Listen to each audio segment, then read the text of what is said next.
Okay, I have to make this video because I had a couple different conversations with someone who just got some great lab results, and so I had a great doctor visit. I truly love to hear wonderful news, but want you guys to know this.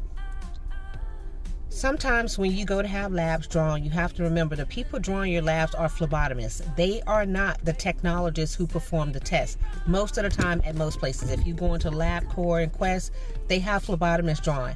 Those people do not, I repeat, do not know about the different tests and details like a person like myself, right? They're not trained for that. That's not their job. That's not their role. You can't expect them to know things. So when you ask them questions like, oh, hey, I was sick, is it going to impact this test? And they say no, they may not be correct. So guess what? If you are sick with the flu or anything like that, bacterial infection, it is going to impact your white blood cell count, your neutrophils and your lymphocytes and your basophils and your eosinophils, depending on what's going on in your body. And you know what? It should. That is how the doctor knows that you have a certain infection, right? If your neutrophils are increased, you probably have a bacterial infection. If your lymphocytes are increased, you probably have a viral infection, okay? If you are on medicine and antibiotics and those numbers are returning to normal, that's also how they know the antibiotics are working. In addition to seeing that there's no evidence of the bacteria in your system, but that's another thing. I digress, right? I say that to say this. If you are sick, that is not the time to go in for your lab work, unless you're going because of the sickness, right? If you are in the middle of fighting some cold, flu, or whatever, put your lab results off another week, just until you get better, right? Because if not, if you go and the doctor's like, wait a minute, what's going on with you? While you went to a different doctor and you're actually working on this particular thing, you can end up on another medication and end up on another medication that causes you a problem.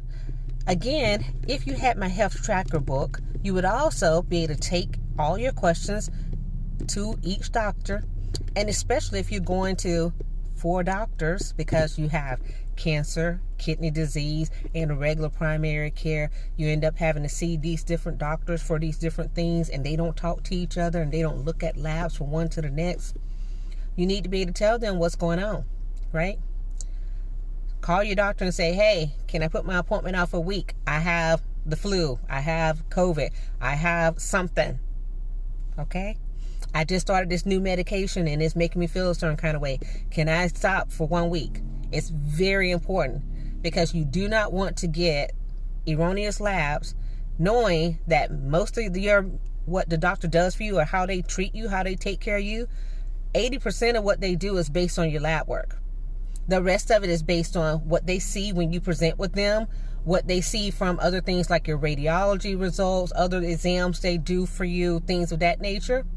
But if they normally are looking at you, they're looking at labs. That's what they're like, oh, the body's doing this, the body's doing that. Okay? All right, you guys. Have a great day. Take care.